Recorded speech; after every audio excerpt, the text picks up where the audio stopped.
Oi, eu sou Lara e eu estou de novo em Ressaca Literária. Socorro! Eu admito que eu já estive pior, porém eu já estive muito melhor também. Esse mês de janeiro eu comecei muito bem, eu li 2 livros em menos de 48 horas, e aí veio um bloqueio terrível enquanto eu li um livro de uma das minhas autoras favoritas.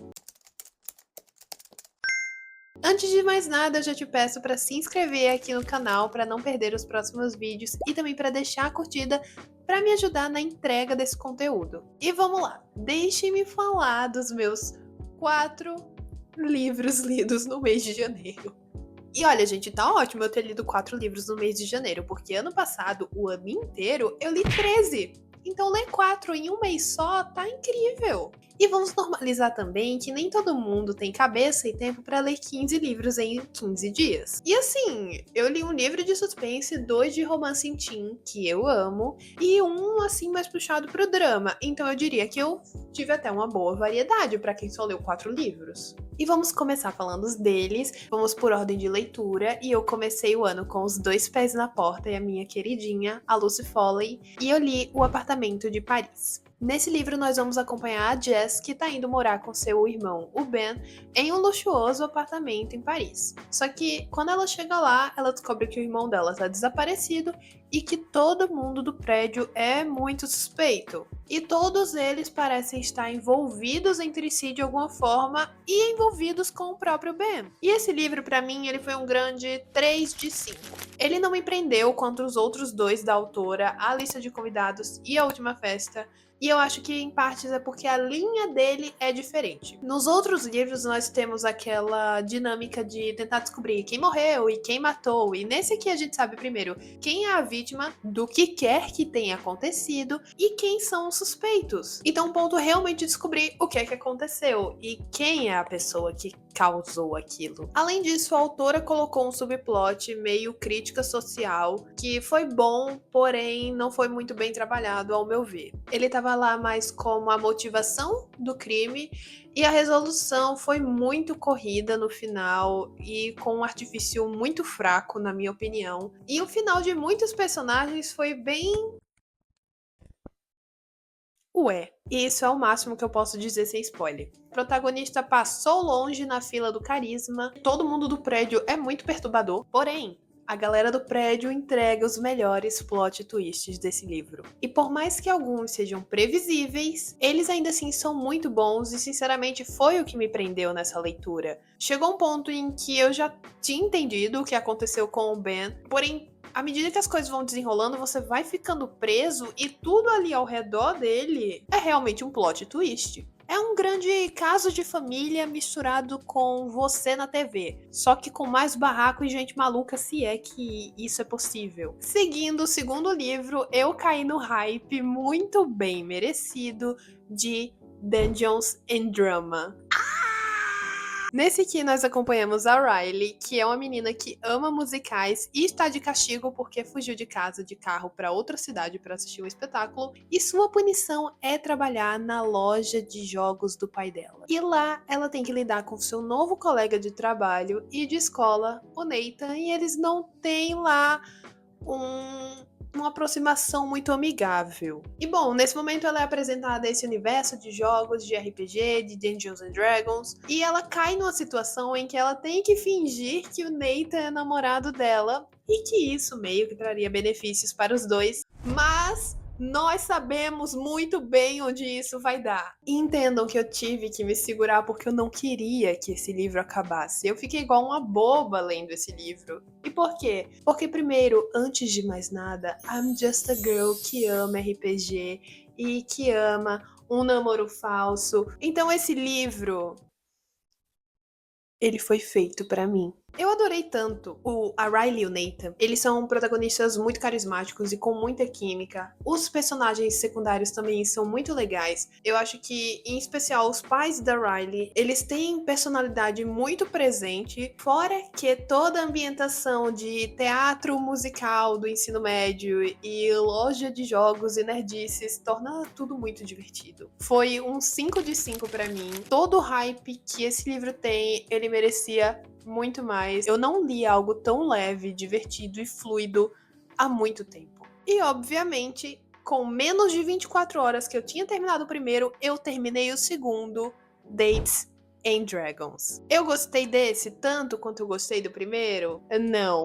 Mas ainda assim eu terminei esse livro em menos de um dia, gente. Eu não sei o que essa mulher coloca nos livros dela. Nesse aqui, nós vamos acompanhar a Queen, que está de mudança com sua família para uma nova cidade, a cidade onde a avó dela mora. E ela estava determinada a encontrar novos amigos na nova escola. E ela vê esse grupo de pessoas que ela identifica que eles gostam de Dungeons and Dragons, que ela também gosta muito, e ela está determinada a participar desse grupo de amigos. E também porque ela se viu levemente interessada em uma das pessoas, que é o Logan. Só que temos uma questão. Nesse grupo de amigos, nessa party de D&D deles, que é uma party muito intensa, eles têm algumas regrinhas e dentre essas regras está a regra de proibido romance entre os jogadores, o que muda drasticamente o comportamento do Logan com ela, até certo ponto, porque depois ele fica insuportável de tanto que esse homem flerta com ela, coitada, não tem um minuto de paz, o que nos rende cenas incríveis também.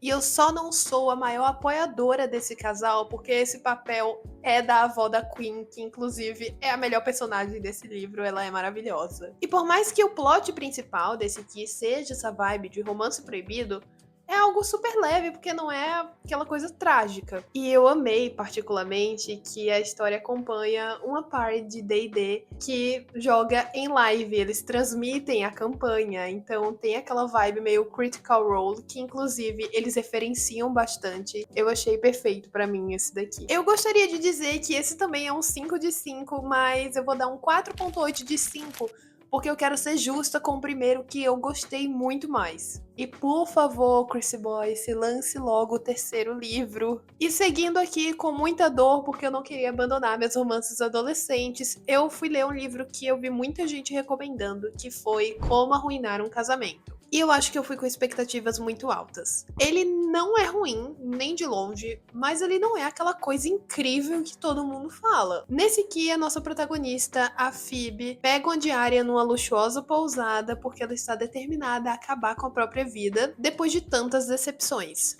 Só que está acontecendo um casamento naquela semana, nessa pousada, e a noiva, a Lily, está disposta a não deixar ninguém, nem mesmo a Phoebe, acabar com seu casamento perfeito que custou mais de $1 milhão.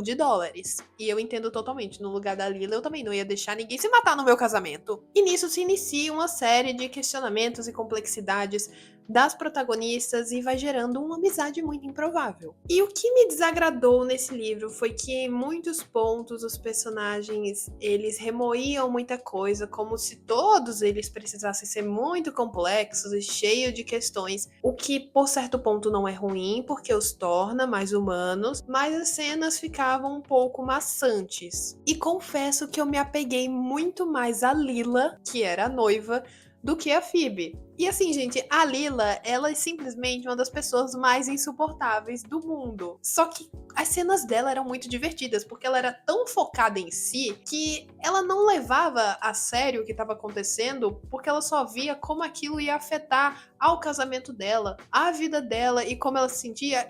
E acabava tornando a cena muito mais leve. Eu gostava muito das cenas com a Lila. Porém, ainda assim, não é um livro muito meu estilo, então eu vou dar aqui um 3,5 de 5. Eu não sei exatamente se esse livro é longo ou se essa foi a percepção que eu fiquei. Eu li ele no Kindle, então eu não tenho noção do tamanho do livro. Só fui lendo. E, enfim, é isso. E esses foram os incríveis 4 livros lidos no mês de janeiro por mim. E para esse vídeo ficar um pouco mais interessante, eu vou trazer aqui a minha lista de próximos livros que eu quero ler para fevereiro. E agora que eu entendi melhor como tá meu psicológico para leitura, eu vou ser bem realista e eu selecionei só 5 livros para esse mês porque eu não quero me afobar e me frustrar depois. Começando com um que eu já estou lendo desde o meio de janeiro, eu acho. E ele tá meio parado, né? Eu tô, como eu disse, numa ressaca literária. Ritual da Meia-Noite, também da Lucy Foley. Eu não li nada, eu não sei nada sobre esse livro. Eu sequer li a sinopse dele. Eu só estou confiando na Lucy Foley. Uma coisa que eu percebo é que algo que vem me incomodando nessas leituras mais de suspense é a ambientação do livro. E isso não é crítica, porque é realmente muito bem construído. E eu acho que é isso que tá me incomodando, tá me sufocando em certos momentos. Eu me sinto naquele lugar e é um ambiente pesado, né, gente? Mas fazer o quê? Eu amo tentar solucionar os mistérios dela, então eu vou sim terminar de ler esse livro. Outro que eu pretendo terminar, mas isso vai ser lá pro final do mês, é A Atmosfera, da Taylor Jenkins Reid. Esse livro está travadíssimo pra mim. Eu não consegui ainda me conectar com a história, por mais que eu já esteja quase na metade do livro. Ainda assim, eu quero terminar ele, então eu vou deixar mais pra frente. O terceiro é De Férias com Você, que já tava na minha lista e agora eu vi que ele tem adaptação na Netflix. Só que eu quero ler o livro antes de assistir, porque eu prefiro mil vezes ter expectativas quebradas com a adaptação, com o filme, do que com o livro. Outro que eu quero muito ler também é Bem-vindos à Livraria Ryunandong, que eu vi muita gente recomendando por ele ter essa vibe mais coisas simples do dia a dia. Eu acho que eu nunca li algo assim antes e também é a minha primeira vez adentrando na literatura coreana, na literatura asiática de forma geral, então eu tô muito interessada e muito curiosa. E pra finalizar, também temos Asiáticos Podres de Rico, que eu assisti o filme e eu amei. Fazia muito tempo que eu não me divertia tanto assim assistindo um filme, uma comédia romântica. Eu não sabia que tinha um livro e eu fiquei muito interessada, fiquei obcecada, eu quero muito ler. E falando em comédias românticas, por que eu assisti? Porque eu estou no momento em que eu estou buscando e assistindo comédias românticas que eu nunca assisti na minha vida. E isso inclui alguns clássicos, como 10 Coisas que Eu Odeio em Você, que eu nunca tinha assistido, assisti pela primeira vez ano passado e se tornou simplesmente meu filme favorito da vida agora. Então, assim que eu reunir coisas suficientes, talvez eu faça um vídeo sobre isso, sobre os meus favoritos, ou sobre o que eu achei, porque teve alguns que eu assisti que eu não gostei. Então, em breve, eu acho que eu falarei sobre isso. E é isso, gente. Eu acho que eu realmente tô nessa vibe de livros mais leves, livros de romance, até mesmo porque ano passado eu acho que a maioria dos livros que eu li foram de suspense, então isso fritou um pouquinho o meu cérebro. Então, se vocês tiverem recomendações de livros mais leves, aí fiquem à vontade nos comentários. E eu vou ficando por aqui. Mais uma vez eu peço que vocês se inscrevam para receber os próximos vídeos e curtam esse daqui para me ajudar na entrega do conteúdo. Beijos e eu vejo vocês em breve.